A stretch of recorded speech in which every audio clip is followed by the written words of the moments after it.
A LMG aprovou um projeto de lei que pode alterar significativamente a forma como as transgressões disciplinares leves serão tratadas dentro das instituições militares estaduais de Minas Gerais. O projeto criou a chamada Transação Administrativa Disciplinar, que recebeu a abreviação aí de TAD. Mas desde a aprovação na última quarta-feira, começaram a surgir algumas interpretações extremamente simplificadas no seio da tropa, né? Já vi comentários aí o pessoal dizendo: acabou o PCD, agora tudo vai ser resolvido no acordo, ou então que o sistema disciplinar ficou mais brando. E nenhuma dessas afirmações, isoladamente, explica corretamente o que está acontecendo. Então, nesse vídeo, quero ir além do resumo é, é, do PL, né? Nele aqui a gente vai analisar o que realmente mudou, o que permanece igual, quais são os impactos, os riscos jurídicos e o que essa mudança revela sobre a evolução do direito administrativo militar brasileiro. Então vamos lá. Algumas mensagens já estão circulando nos grupos de militares, né? Estão falando aí, acabaram o PCD, agora tudo vai virar acordo, ou seja, a administração vai parar de trabalhar, né? Já vi alguns comentários nesse sentido. Só que é perigoso falar isso. Por quê? Né? Gera alguns ruídos institucionais. E, ao mesmo tempo, é interessante. Por quê? Isso mostra como que essas mudanças legislativas elas começam a ser interpretadas operacionalmente dentro das instituições militares. Só que essas frases aí têm o problema, como eu disse. Elas transformam uma hipótese jurídica condicionada em uma espécie de benefício automático. Quando algum militar levanta e diz: agora acabou o PCD para transgressão leve, cria a falsa impressão de que não vai ter mais comunicação disciplinar, que não vai ter mais análise administrativa, ou que a administração, né, vai deixar de controlar essas transgressões. Mas não foi isso que o projeto propôs. Na verdade, ele alterou a forma de dar resposta estatal. E isso é totalmente diferente de extinguir o controle disciplinar, né? E qual que é a lógica do projeto? Né? O projeto ele buscou resolver, digamos assim, um problema que existe. As infrações disciplinares leves, né, elas geram o PCD e, às vezes, uma coisa que é simples vai se perpetuando no tempo aí. Aí vira aquele processo longo, e isso aí vai ter o quê? Um custo institucional, além de um custo financeiro também para o Estado. Nós vamos ter uma burocracia, tem o desgaste funcional, às vezes pode acontecer de ter uma sobrecarga aí, ó, na administração. E a lógica da TAD é criar uma espécie de filtro, né? Ou seja, as infrações de menor potencial disciplinar, vamos dizer assim, elas deixam de consumir integralmente a estrutura sancionadora tradicional. A administração passa a ter uma saída intermediária ali, né? E isso aproxima o sistema disciplinar de tendências modernas do direito sancionador, especialmente na lógica consensual que já existe lá no processo penal, na improbidade administrativa e em outros mecanismos restaurativos. E é uma mudança importante de paradigma. Né? O Estado ele deixa de operar exclusivamente pela lógica punitiva clássica e ele passa a admitir soluções consensuais em determinadas hipóteses. Mas vamos lá. O que é a TAD? O acordo administrativo disciplinar, né, aplicável aqui às transgressões leves. Beleza? Ela vai funcionar o quê? É um acordo, como eu disse, um acordo administrativo entre o quê? A administração militar e o militar. É importante a gente compreender tecnicamente o que isso significa. Não se trata de um perdão, né? A administração militar vai chegar para o militar possivelmente transgressor e vai falar com ele: você está perdoado, vai, não peques mais. Não, não é bem assim, né? E também não se trata do militar, vamos inverter agora o polo. O militar vai chegar diante da administração e está falando assim: ó, eu sou culpado, por favor, tenha clemência. Não, não é isso. A lógica é a seguinte: existe uma suposta transgressão leve. A administração, após avaliar, né, ter alguns critérios, entende que o caso admite uma solução consensual. Então, é proposto ao militar a TAD, ele aceita as condições estabelecidas, né? E cumpridas essas condições, a percussão disciplinar é encerrada. Com isso, o que vai acontecer? Vai reduzir a necessidade de instauração de procedimentos formais completos em determinadas situações. Mas tem um detalhe importante aqui. Embora o projeto utilize linguagem consensual, algumas consequências previstas possuem natureza materialmente sancionadora. Isso ainda, ao meu ver, pode gerar ainda algum debate jurídico importante. Então, vamos lá. O que que como ela foi inicialmente pensada, né? O texto original ele previa o que aplicar a TAD para as transgressões leves, médias e algumas graves. Porém, após passar lá pelas comissões da ALMG, passou somente o que vai valer somente para as transgressões de natureza leve, beleza? E o que que isso vai trazer de impacto aí na prática? Isso vai reduzir o que? Um grande número de processos, procedimentos administrativos, né? E isso é interessante porque também demonstra que houve uma preocupação institucional em evitar a expansão excessiva da consensualidade dentro do sistema disciplinar militar, né? Isso é interessante. Vamos ver aí quais serão os desdobramentos disso aí, né? E um ponto que a gente tem que entender, né? A comunicação disciplinar, ela não vai acabar. Por quê? A comunicação disciplinar, ela é é o meio pelo qual a administração militar ela toma ciência do fato, né? Então, a comunicação continua sendo necessária, porque através dela é que a autoridade vai tomar ciência de um fato em tese transgressivo. E a partir da comunicação, a autoridade ela vai ter condições de analisar autoria, materialidade, enquadramento ou cabimento da TAD, né?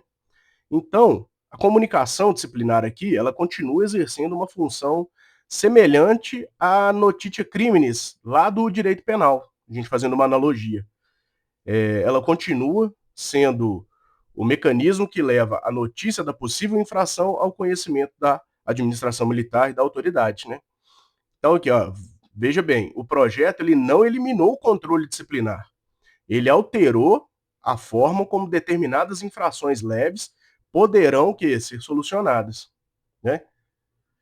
E qual que é o provável fluxo da SAD, né?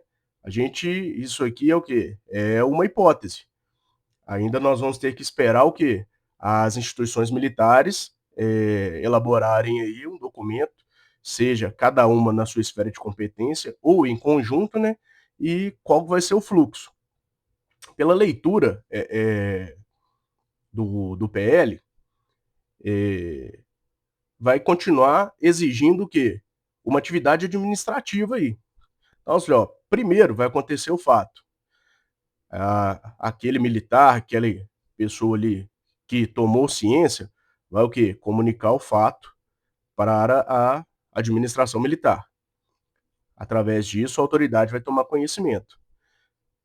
A partir daí, vai ter o quê? Aquela análise preliminar, verificação de autoria, materialidade mínima, análise do histórico funcional, análise dos requisitos, né, legais, e aí, depois disso tudo, aí só então que vai poder surgir uma proposta ou não de TAD, né? Isso é importante porque desmonta aquela ideia de que já começou a ser vinculado em grupos aí, que agora acabou o trabalho administrativo, né?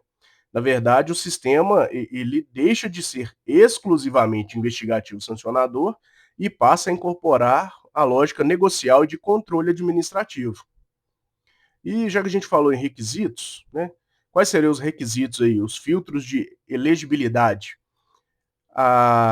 O texto do PL aí, lá no artigo 62D, ele trouxe aí quais são os requisitos legais e objetivos para a oferta dessa transação, né? E é importante a gente ver aqui que a TAD ela não vai surgir de forma livre ou arbitrária, não. Ela tem o quê? Requisitos aí para que ela possa surgir, né? Então, olha só, a partir de uma leitura do artigo 62D, que foi proposto aí, quais são os requisitos? O militar vai ter que estar aí com uma classificação mínima, né? No conceito B0, ele não pode ter pontuação negativa. Ele não pode ter assinado um TAD nos últimos 12 meses anteriores à nova transgressão. Ele pode ter sido sancionado no máximo com uma transgressão de natureza grave nos últimos 24 meses, e ele não pode estar o quê? Submetido aí a nenhum processo ou procedimento exoneratório aí dentro das instituições militares, beleza? E a norma ainda nos trouxe o quê? Os casos em que são inadmissíveis, né? Naqueles casos em que houver concurso de transgressões, dolo, violência ou má-fé, ou então ainda um prejuízo efetivo ao erário, não vai ser o quê? Aceitado a proposição do TAD, né? Isso mostra que o projeto ele tentou preservar a lógica tradicional do sistema disciplinar para situações que são consideradas mais graves, né? Então, a consensualidade aqui ela entra no sistema, mas de forma controlada e limitada. Isso ficou muito interessante. E quais são aqui as medidas compensatórias? Esse aqui pode ser um dos pontos mais polêmicos do projeto, porque, olha só, o texto prevê medidas como reparação ao erário e turno extra de serviço sem remuneração adicional.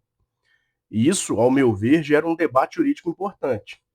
Embora o projeto utilize linguagem consensual, algumas medidas possuem evidente conteúdo sancionatório, especialmente quando envolve prestação de serviço extraordinário, sem a contraprestação financeira.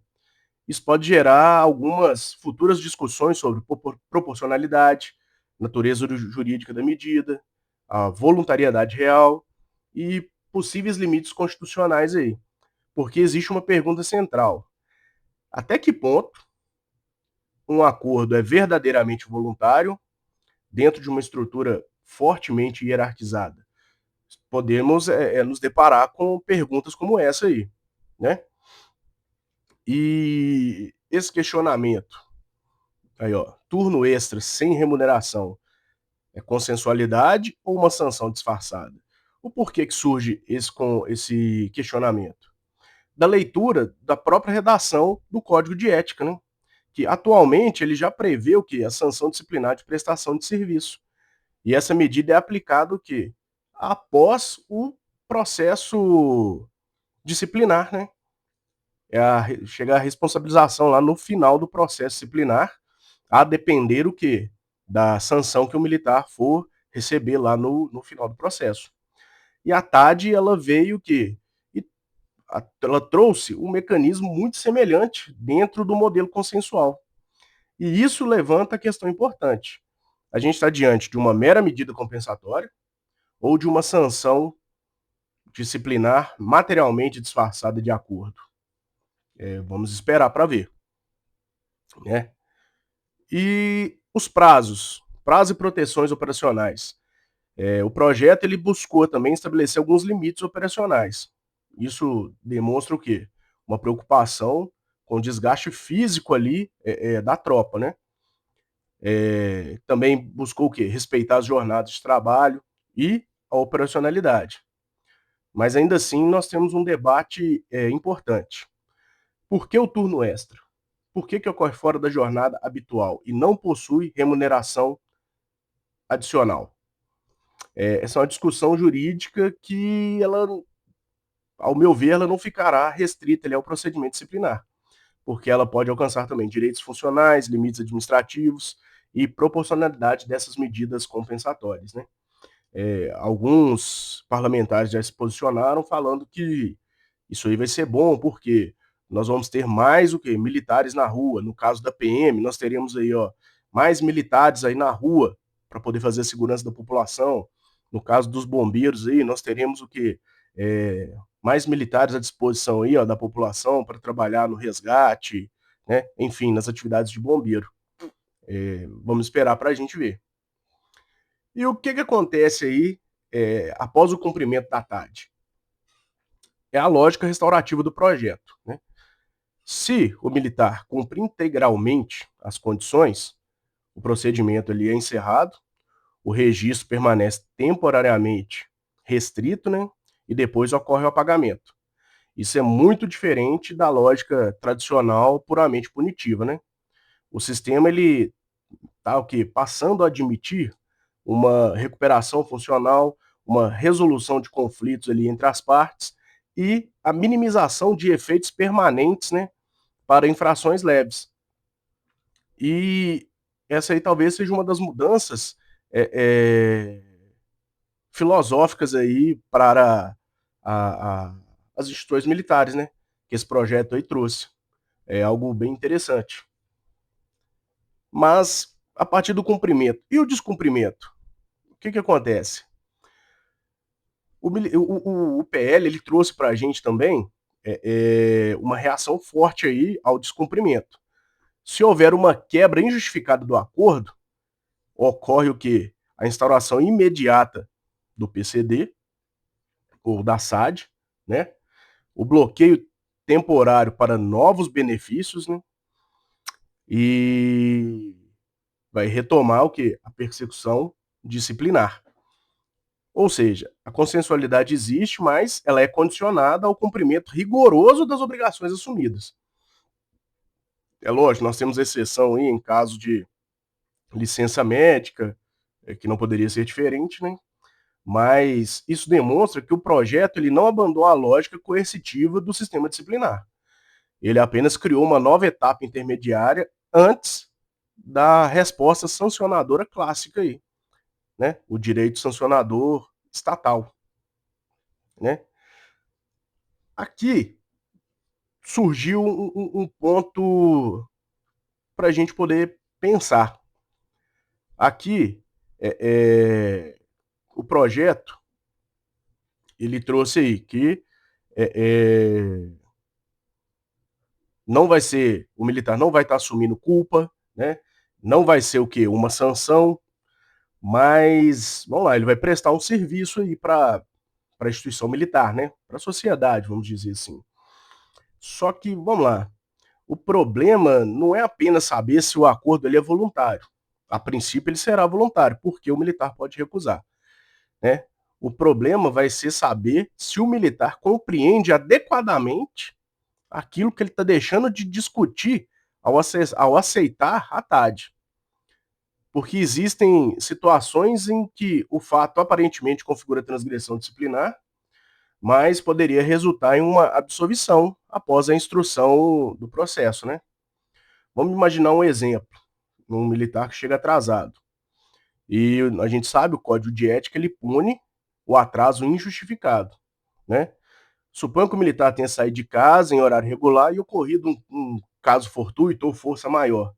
Nesse cenário, a instrução disciplinar poderia reconhecer a causa justificante e resultar no arquivamento do procedimento sem responsabilização. Mas e se o militar aceita imediatamente a TAD? E aí?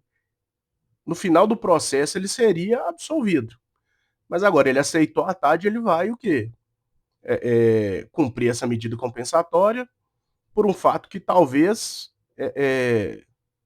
não gerasse uma punição ao final do processo, né? Então surge um questionamento importante aqui. Até que ponto esses modelos consensuais eles podem estimular uma renúncia prematura ao espaço defensivo dentro do sistema disciplinar militar? Só o tempo dirá, né? E aqui nós temos também, que a gente pode ver nesse PL aí, que é uma mudança de paradigma, né? Dentro da evolução do próprio direito disciplinar militar. A criação de mecanismos consensuais dentro dessa estrutura do direito militar, ela demonstra o reconhecimento implícito que o sistema disciplinar ele possui natureza claramente sancionadora. E isso fortalece a incidência de garantias constitucionais dentro do processo disciplinar militar. O projeto ele aproxima o sistema disciplinar das tendências modernas do direito sancionador, quais sejam consensualidade, proporcionalidade, soluções negociadas, intervenções menos gravosas, entre outros. Na prática, isso representa uma tentativa de substituição parcial da lógica puramente repressiva por mecanismos de correção consensual. Isso é bem interessante aí para o direito disciplinar militar. Então, para a gente concluir, a TAD ela não representa o fim da disciplina militar, mas ela representa uma mudança importante na forma como a administração militar ela poderá lidar com transgressões leves. Se for sancionado o projeto, que agora vai subir para o governador do estado, né? Com esse modelo disciplinar mais alinhado às tendências modernas do direito administrativo sancionador, nós teremos aí que aguardar o posicionamento das instituições militares, né? E só o tempo dirá aí o que aguarda. É um projeto muito interessante, né? É algo aí que boa parte da tropa ansiava, isso já vem sendo discutido há algum tempo aí no corpo da tropa, e vamos aguardar para ver, né? Ô, gente, muito obrigado, até a próxima, fiquem com Deus.